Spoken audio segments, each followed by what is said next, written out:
রহমতুল্লাহি ওয়া বারাকাতুহু। আমার ভিডিওগুলো দেখতে থাকুন, দেখতে দেখতে ভালো লাগে, ভালোবাসা হয়ে যাবে ইনশাআল্লাহ। দর্শকবৃন্দ, কম্বোডিয়ায় যুদ্ধ বিমান দিয়ে থাইল্যান্ডে বোমা হামলা, নতুন যুদ্ধের আবির্ভাব। আসুন বিস্তারিত দেখি।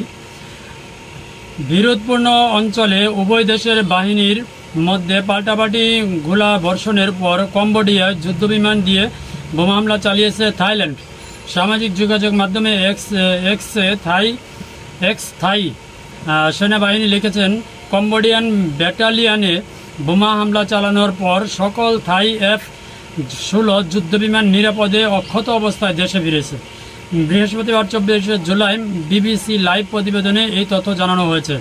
খবরে বলা হয়েছে, বৃহস্পতিবার ভোর রাতে সীমান্তের বিরোধপূর্ণ অংশে দুই দেশের সেনাদের মধ্যে তুমুল গোলাগুলি হয়। আল জাজিরা জানিয়েছে, কম্বোডিয়ার সামরিক বাহিনী ছোড়া রকেটের আঘাতে দুই থাই বেসামরিক নিহত হয়েছে। এরপরেই ওই অঞ্চলে ফাইটার জেট মোতায়েন করে থাই সেনাবাহিনীর পক্ষ থেকে বলা হয়, তাদের একটি যুদ্ধবিমান কম্বোডিয়ার গুলি বর্ষণ করেছে এবং সামরিক লক্ষ্যস্থলে ধ্বংস করেছে।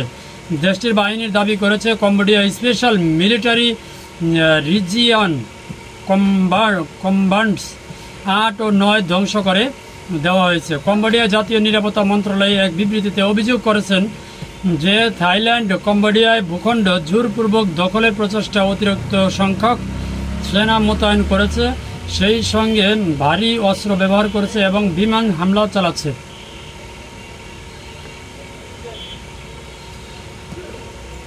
কম্বোডিয়া মন্ত্রণালয় থাই এমন পদক্ষেপ নৃশংস ও অবৈধ সামরিক অগ্রাসন এবং জাতিসংঘ সনদের স্পষ্ট লঙ্ঘন হিসেবে উল্লেখ করেছেন।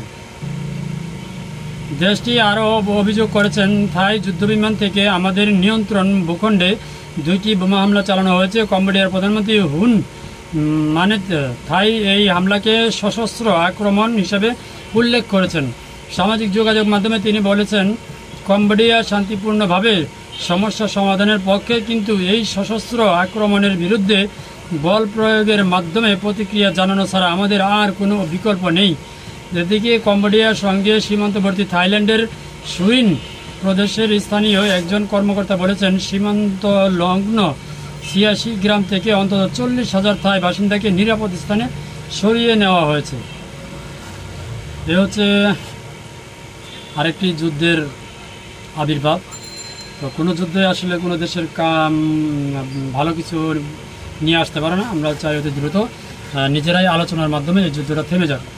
ধন্যবাদ সবাইকে। আসসালামু আলাইকুম রহমতুল্লাহি ওয়া বারাকাতুহু।